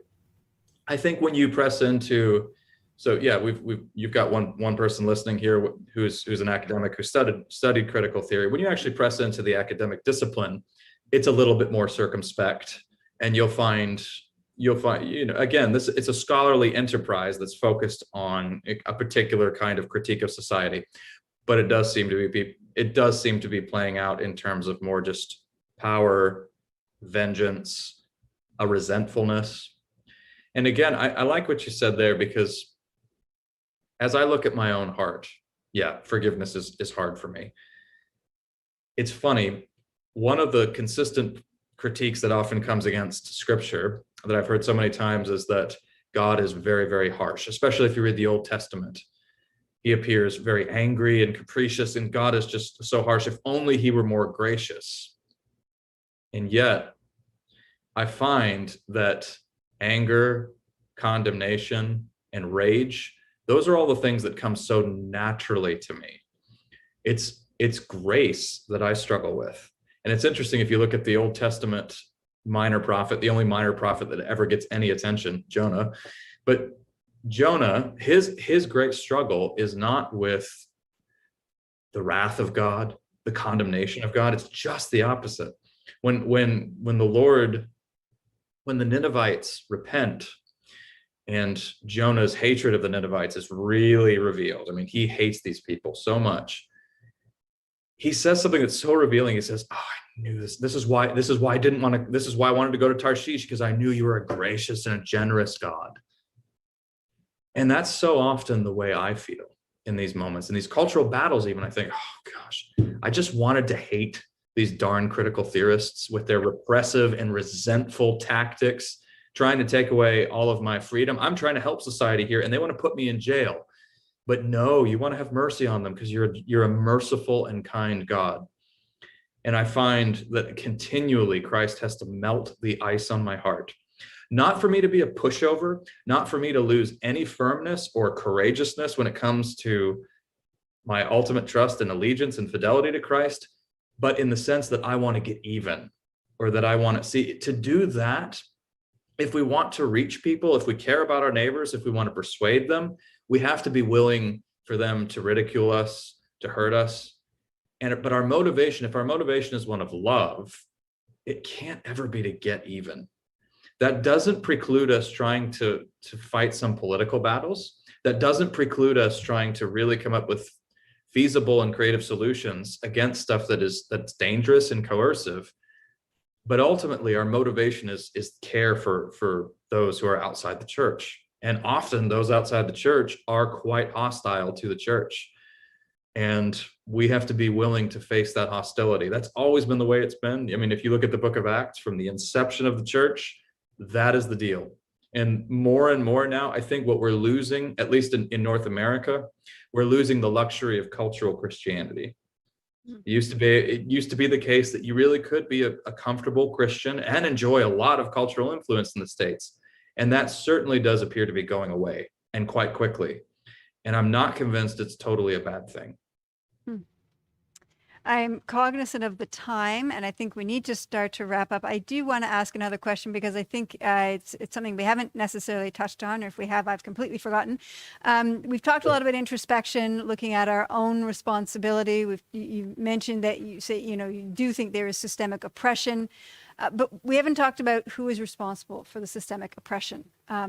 According to critical theory advocates right now, you might have a different answer to them. So perhaps you could address both. Sure. I mean, it depends on which specific instance you're talking about. But generally speaking, critical theory is going to focus on systems of power. So if you're talking to a feminist scholar, it's going to be the patriarchy. If you're talking to somebody who's more of a sort of Marxist bent, they're going to talk to you about dialectical materialism, and they're going to talk to you about elitists, and specifically they'll talk to you about capitalists and the free market and the ways in which it tyrannizes and commodifies human beings and turns them into nothing more than cogs in a wheel, in the wheels of a machine. And so it's going to look at it in terms of power. Now, obviously, as a Christian, I'm going to take a different view of power. But the irony here, though, is also that power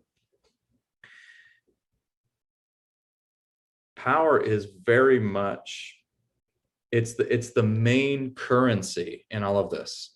And critical theorists, particularly when it's gone to the streets, are enjoying tremendous cultural power right now.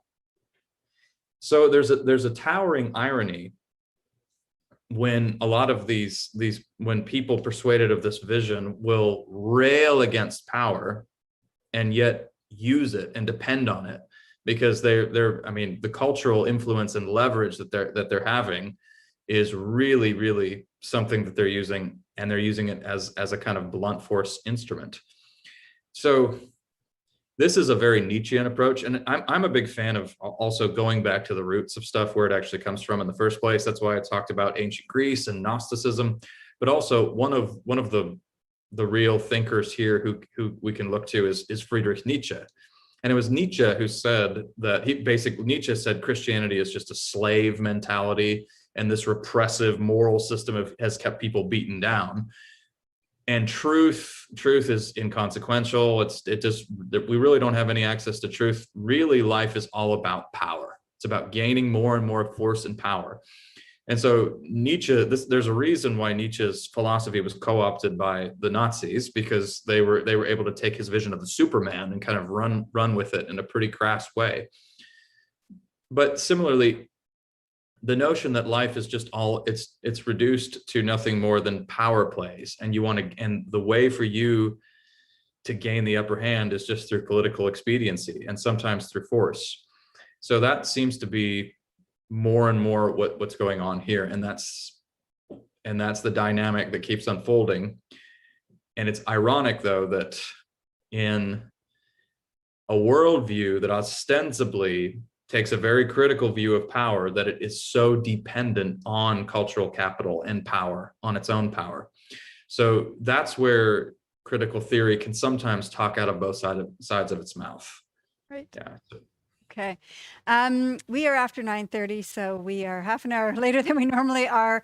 Really want to thank you for sticking with us, and to our audience who stick with us as well. Thank you so much for giving us a lot to think about, a lot of different sides of this topic, and I think we've covered a lot of ground. But there's way more ground to go, and we have a number of questions that I wasn't able to ask. I hope that you'll come back in June, June 11th.